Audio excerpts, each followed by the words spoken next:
Let's come down to our seat for one of my absolute favorite foam rolling exercises. It's very important for this one that we avoid putting any misplaced pressure on our spine. So I am going to take an extra minute before we get started just to kind of discuss the form and make sure that we're staying safe. So we're going to aim to have our foam roller in our mid-back area, just below the shoulder blades, okay? So we don't want to be higher than that, we don't want to be up on this upper back, and we don't want to be down on our lower back.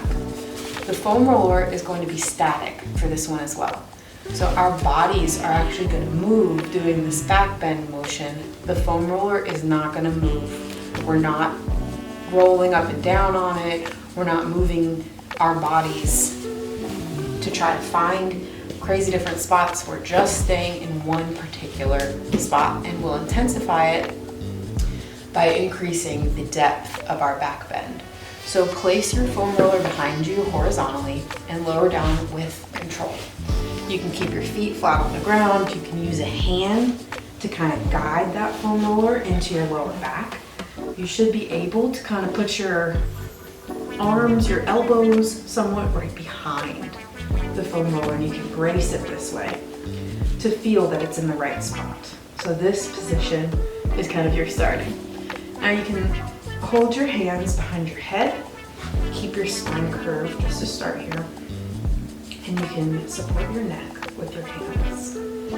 Then when you're ready and you've got that nice spot in your back, you're just going to slowly lower down like you're doing the back bend.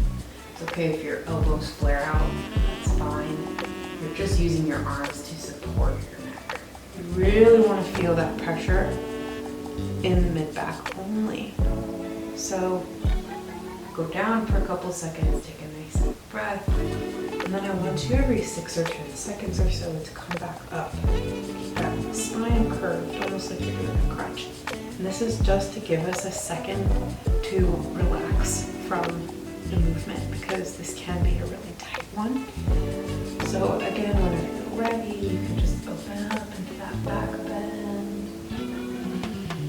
Deep breath.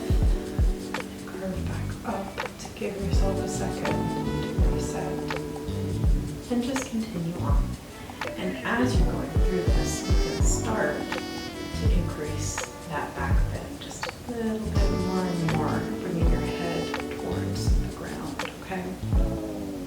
So release the intensity by coming up, keeping that spine curved for a second, and then just bringing yourself back down.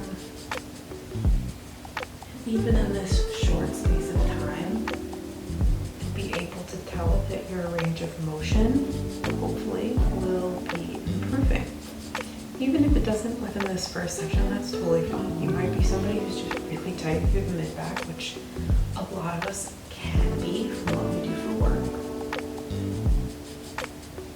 And as you get more and more comfortable, even if you can't increase your range of motion, you can increase how long you're keeping yourself back in this position. So you can feel that stretch just a little bit longer every time that you go down. And keep a nice breath going. Okay, breathe into those mid-back muscles.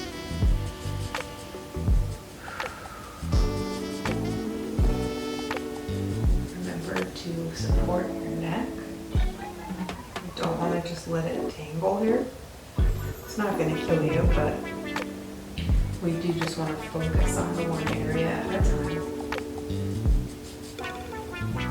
Get that good arch going, and then bring it back up as you need to. So over the course of even this first session, hopefully, like I said, you will be able to feel that range of motion increase a bit.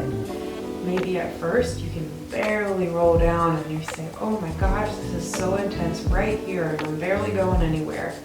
That's totally normal. That happens. That happened to me the first time I did this. I could not believe it. Some of these muscles influence how well you can breathe. And even though we're just focusing on this one spot across the middle of the back, these muscles also run, a bunch of them run to the base of the skull and all the way down even to your glutes. And these pick up on tiny little sensory information that your body needs to decide how to move your spine. Among other things, there's just a lot of important sensory data happening throughout this kind of highway, if you want to think of it, from the back of your neck down to your glutes. So loosening this area affects your breathing, affects your mobility, affects how you feel in your upper body. It's a great one to just go slow. Again, take your time, and you will certainly notice a difference. I would imagine even just after one session, but doing this regularly, you will be shocked at how you feel day to day, how much it changes, how much it loosens a lot of that musculature from your mid-back up through your neck and even down to your glutes. So again, take your time with this one, be kind to yourself. Don't worry if you can only go 1/4 of an inch in your back bend at first. That's normal. If you have some crazy radiating sensations, normal. Just consider your lifestyle, the things that you do and don't do in your regular life, and know that, okay, the reason why my body is responding is due to those normal things. And now we are shaking it up with the foam roller and making you a happier, healthier, and more pliable person. So enjoy that, go out into your day, and feel proud of the work that you've done.